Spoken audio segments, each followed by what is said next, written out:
wanna get it, going all in and I won't stop winning. Whip it, flip it, I just wanna get it, let it all go and I won't stop winning. Hey, what's up everybody? What are we here to talk about today? Abs.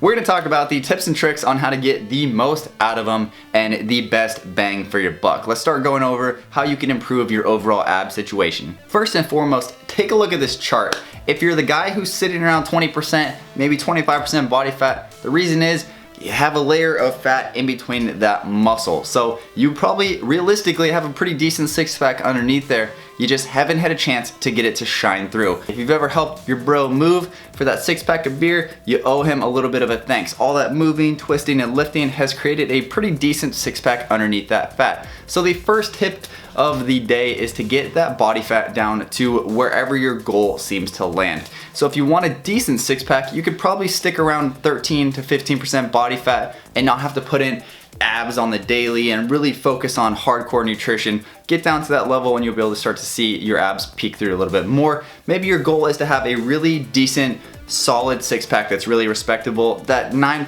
10% body fat, still relatively easy to get down to, but you're gonna involve a little bit more nutrition, a little bit more abs, and a little bit more dedication to sticking away from the all-you-can-eat pizza buffet. But unless you're on that competition grind and you want that 4% body fat, that Mr. Olympic stage, you really don't have to worry about it. For 90% of people, that 10 to 15% body fat, pretty comfortable zone to stick around at, and you will definitely get a pretty good six pack result. Now let's say you're at that point. You're at the 12% you want to be at, you've done your cardio, you've done your abs, and you're good with the amount you're doing right now to maintain.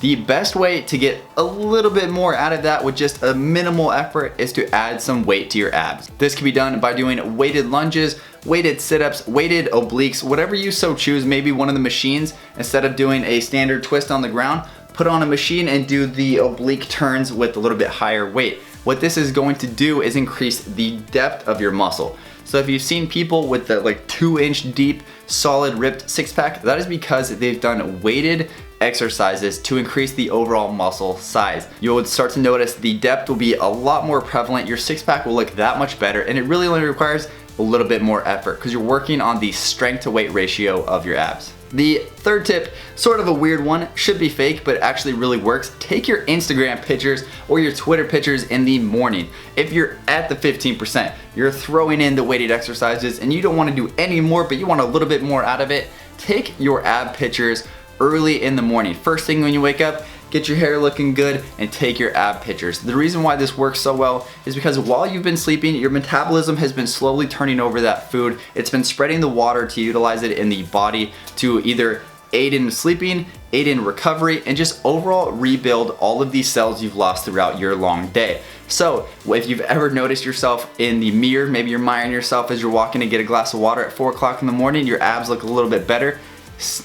Take your picture early in the morning and you will definitely notice that much more out of your abs without putting any more effort in. Another good tip is don't overutilize your belt.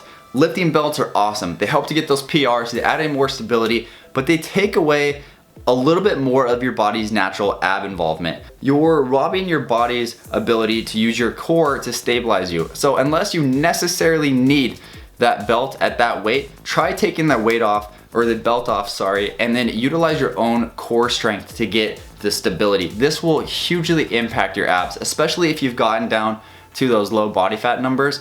Utilizing your own core to help stabilize your exercises, you'll get that much more of an ab involvement out of it, and the overall appearance, total package wise of your six pack will definitely improve. And then along with taking your pictures in the morning and utilizing your core, not with that belt, utilizing your abs throughout your entire exercise. The only way it gets a little bit tricky is with legs, but let's say you're on upper body like we are right here, right? And you're curling. Make sure to be flexing your abs. You'll look a little bit weird because you have to really control your breathing and talk and flex, and it takes a little bit of effort, especially when you're curling, but it is gonna increase the overall strength of your core. It's gonna slow down your breathing, help you really focus on that mind and body connection, because you don't wanna be huffing and puffing looking like a weirdo when you're curling, but no one notices that you're flexing your core the whole time. This is gonna dramatically increase the overall strength of your core. And basically what that boils down to is you doing like a plank, a 30-second plank every single set. So if someone's like, hey, Do a plank for 5 minutes. That's not gonna be fun. You're probably not gonna do that. But doing a whole bunch of little 30-second planks is gonna add a ton of definition and strength to your six pack. It sounds really weird, give it a try. I guarantee at the end of an hour workout, really focusing on flexing that core when you're doing anything, even just sitting at your desk at the office. Imagine at the end of an hour after flexing for that so long of time, taking breaks in between sets, you're gonna notice the fatigue, I guarantee it.